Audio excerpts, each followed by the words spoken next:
Salut les barbus, c'est Uriel de Barbu in Game, votre chaîne de tuto peinture, tuto décor, unboxing et présentation de règles.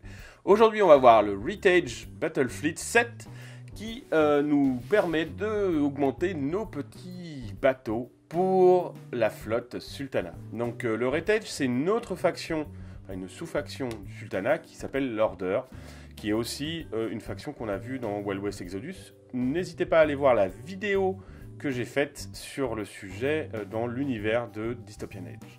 Donc là on va commencer. Alors déjà on a une partie en résine comme assez souvent dans les Battlefleet 7 de Warcradle, mais cette fois-ci on n'a pas comment dirais-je, on n'a pas un bateau, on a des éléments à intégrer dans les bateaux en plastique. Ces coques, vous pouvez les utiliser pour d'autres trucs, hein, par exemple pour faire des bateaux classiques de Temir et des cruisers. Mais si vous faites ça, bien sûr, vous ne pourrez pas monter ces figurines. Là, on a un bout de résine qui sont pour les petits bateaux dont j'ai perdu le Caroli, je crois, les corps Caroli. Et ça, c'est pour le gros Retage, qui est donc un portal ship, qui permet donc de faire des portails, et donc il y a une mécanique où on va utiliser des portails pour jeter des bombes d'une longue distance, qui est pas mal. Parce que normalement les bombes c'est qu'à 5 pouces. Donc là on a plein de petites pièces en résine qui vont remplacer celles qu'on va utiliser normalement en plastique. Et c'est un gros bateau. Alors comme vous avez pu le voir, parce que moi j'avais monté un Mehmed, c'est un double coque. Voilà, c'est un double coque qui a deux gros canons, deux twin canons à l'avant qui sont assez violents parce que c'est des 8-8 jusqu'en longue. Donc en fait on le met au fond de cours, on fait du tir, ou sinon on utilise pour faire du portal ship, on l'avance et on va pouvoir soit tirer avec les portails, soit appeler des réserves. Ça aussi c'est une mécanique, il faut que je réfléchisse là-dessus les barbus. Je pense qu'il y a un truc à faire qui doit être pas mal.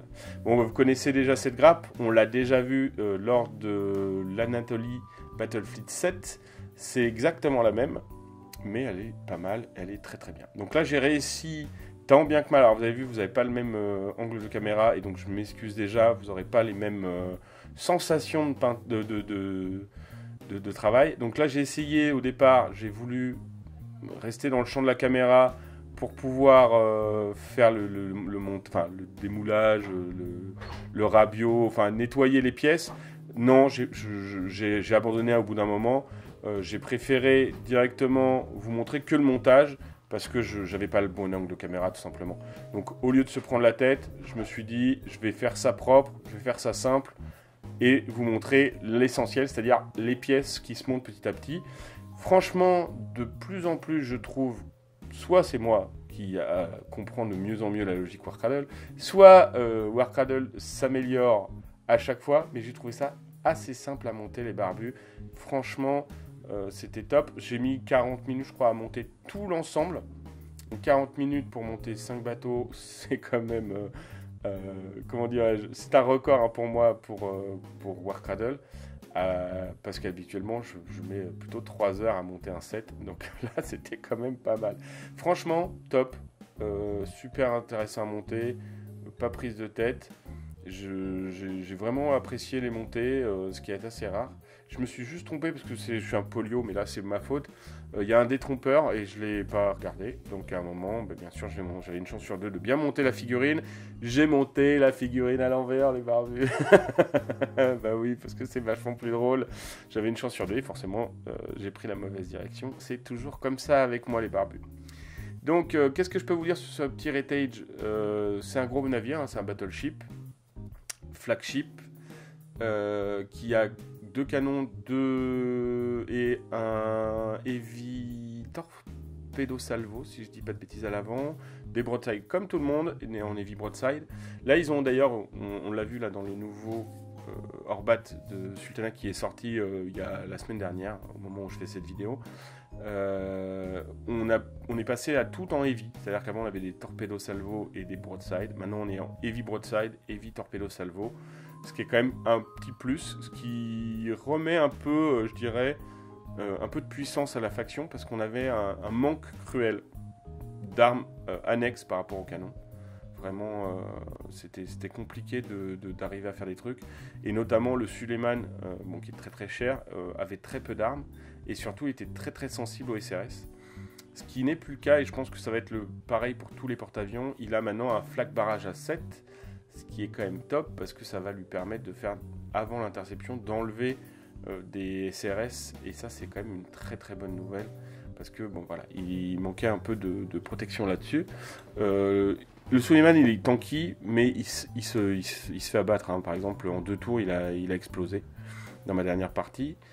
Par contre, on a bien vu que les 12 CRS, eux, ils ont aussi fait du travail. Mais par rapport au coup, je trouve fragile, moi. C'est marrant, hein, mais bon. Après, je sais que c'est la tendance Warcradle. Il faut que je le teste plusieurs fois. Il faut que je fasse plus de parties contre différentes factions.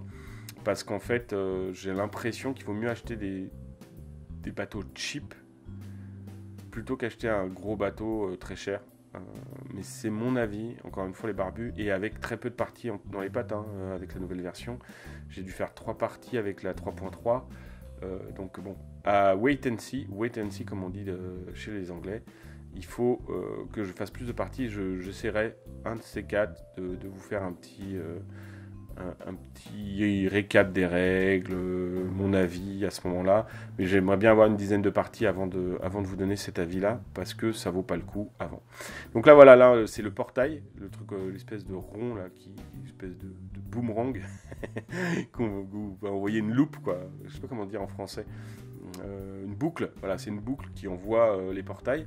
Le bémol de ce set, c'est qu'on n'a pas les portails, donc c'est des 50 mm, donc ok, on va pouvoir utiliser des socles de SRS pour faire ces portails, mais dommage quoi. Donc j'imagine qu'il va y avoir un gros starter, une grosse boîte Sultana, un de ces 4, et que dedans il y aura ces petites boîtes, ces petits portails, parce que franchement ça manque. Là on a vu que vous allez voir dans Beyond the Hunt, il y a les SRS baleines qui sont enfin sortis. Donc là j'espère qu'on va pouvoir en voir pareil pour les portails, parce que ça va cruellement nous manquer. Donc vous avez vu, j'ai un petit problème, ça c'est le problème de la résine avec le plastique. Suivant le truc, pourtant je les ai ébardés, mais on a quand même un petit jour sur l'avant du navire.